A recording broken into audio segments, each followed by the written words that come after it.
ሰላም ቲቸር ሊሊ ይባላለሁኝ። ዛሬ ስለ verb to be, verb to do and verb to have እንዲሁም subject pronounዎች ምን እንደሆኑ ዛሬ እናያለን።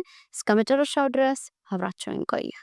መጀመሪያ subject pronounዎች ምንድናቸው የሚለውን እናያለን። እንዲሁም pronoun ምንድነው? pronoun ከስምንቱ የእንግሊሽ parts of speech አንደኛው ሲሆን የምንጠቀመው የስም ድግግሞሽን አቮይድ ለማድረግ ነው ወይም የስም መደጋገምን ለማስወገድ የምንጠቀማቸው ቃላቶች ናቸው። ለምሳሌ አንዲት ሄለን የምትባል ልጅ ስለሷ እስኪ እናውራ። Helen is a girl. Helen is beautiful. Helen likes injera. Helen has 2 brothers and 4 sisters. And Helen did this and she did that. Helen. A lot of Helen. የስምን ድግግሞሽን ለማስወገድ ሺ የምትባል ፕሮናውን አለች። አንድ ጊዜ ብቻ ስሟን ሜንሽን ካደረግን በኋላ ያ ሁሉ የተጠቀምነውን ሄለን ወደ ሺ መቀየር እንችላለን።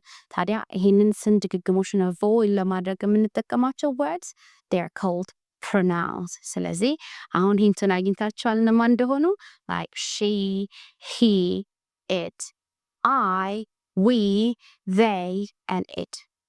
እነዚህም ፕሮናውኖች በመደብ ይለያያሉ። The first one is I. I is first person singular። ይህ ማለት አንደኛ መደብ ነጠላ። እኔ ስትሉ አንድ ሰው ናችሁ። ፕላስ እናንተ ራሱ ለራሳችሁ ስንተኛ ናችሁ? የመጀመሪያ ሰው ናችሁ። ከዛ አጠገባችሁን ያለው ሰው ግን አንድ ሰው ከሆነ ምን ብላችሁ አድራይስ ታደርጋላችሁ? you። ስለዚህ you ማለት ሁለተኛ መደብ ነጠላ። ያ ምን ማለት ነው? አንተ፣ አንቺ። ከዛ ደግሞ ከእናንተና ካጠገባችሁ ካለ ሌላ ሶስተኛ ሰው ደግሞ አድራይስ ስታደርጉ በነጠላ he, she, it ትላላችሁ። he ለወንድ ነው እሱ ሲሆን she እሷ፣ it ደግሞ ሰው ላልሆነ ነገር ወይ ለእንስሳት ለቁሶች ወይንም ለሐሳብ ሊሆን ይችላል። ብቻ ሰው ላልሆነ ነገር የምንጠቀመው pronoun ነው። እነዚህ ምን ይባላሉ? third person singular። ያ ማለት ሶስተኛ መደብ ነጠላ። ከዛ ወደ ብዙዎቹ እንሄድ ወይንም ወደ ፕሉራሎቹ። እናንተ ያላችሁበት እንዲሁም ሰብሰብ ብላችሁ አንድ ላይ ምን ትላላችሁ? እኛ that is we። ያ ማለት ተናጋሪው አለበት ማለት ነው። ይሄ first person plural ይባላል ወይንም የመጀመሪያ መደብ ብዙ። ያ ማለት ተናጋሪውም ስላለበት አንድ ላይ ስለሆነ እኛ ይላል ማለት ነው። ከዛ አሁንም አጠገባችሁ ያለ ሌላ ግሩፕ ላይክ ሰዎች ሊሆኑ 2 እና 3 ከዛ በላይ ሊሆኑ ይችላሉ። ማን ብላችሁ አድሬስ ታደርጋላችሁ? you። ያ ማለት እናንተ። you see you it could be second person singular and also second person plural።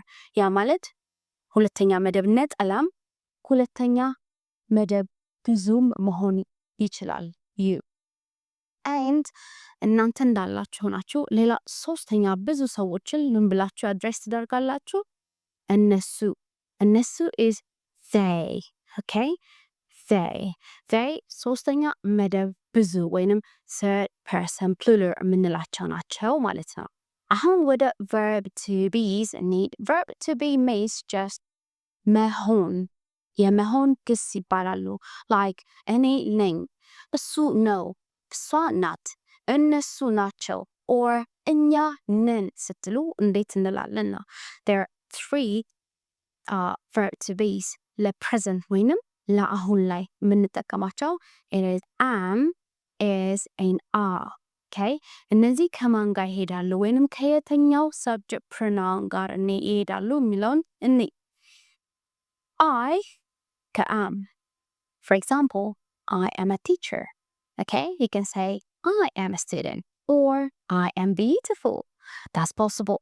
ሌላ ደግሞ በዩ እንሂድ። you ነግሬያችኋለሁ ቅድም ነጠላም ብዙም ሊሆን ይችላል ግን still የሚወስደው for example you are a student okay or you are students ነጠላም ብዙ and she, he, it ወይንም ቅድም third person singular ያልናቸው they take is okay she is, he is, it is okay she is beautiful he is brave. It is a dog. ሌላው they and we and you, they're going to take are. For example, they are happy, or we are eating, or you are dancing. እስካሁን ያየናቸው ነኝ ነው ነን አሁን ላይ አደል ያልነው። እስኪ ደግሞ ነበርን ነበሩ ነበረች እንበል። ይህን ደግሞ ስንጠቀም is and am ወደ was and are ወደ were ይሆናል ማለት ነው። ስለዚህ I was, she was, he was, it was, but they are, we are, and you are. እስኪ ምሳሌ እንጠቀም። እኔ ተማሪ ነበርኩኝ። I was a student. እሱ ጎበዝ ነበረ። He was clever. እሷ እየተጫወተች ነበረ።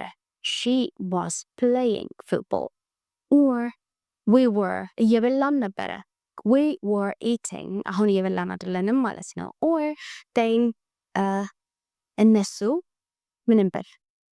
እነሱ እየተጫወቱ ነበረ። Or እነሱ እየደነሱ ነበረ።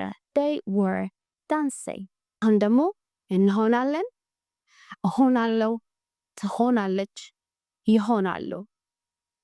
እዚህን ጊዜ we're going to use will be. Okay?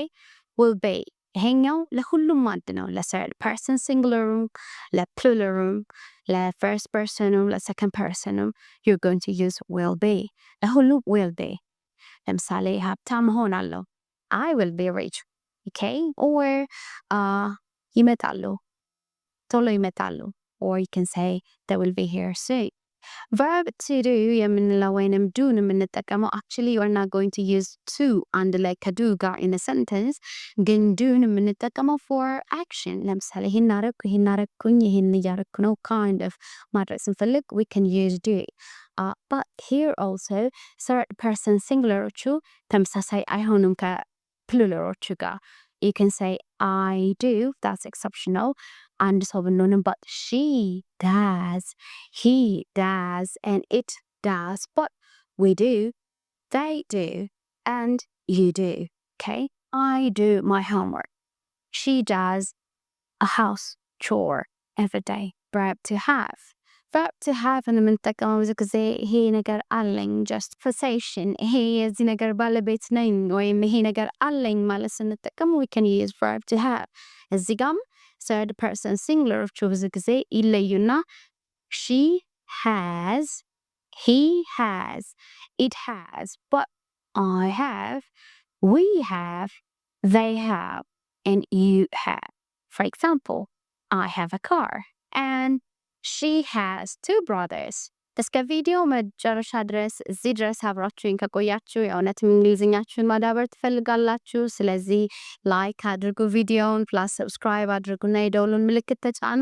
እንደዚህ አይነት አስተማሪ የሆነና እንግሊዝኛችሁ ላይ ሊያግዟችሁ የሚችሉ ቪዲዮዎቻችሁ እንዲደርሷችሁ አድርጉ። በተጨማሪ 1-to-1 ክላስ ተመዝግባችሁ እንግሊዝኛችሁን ማዳበር ማሻሻልና መማር የምትፈልጉ ከሆነ in the description ባለው ፎን ስልክ ቁጥር ደውሉና ይመስገን።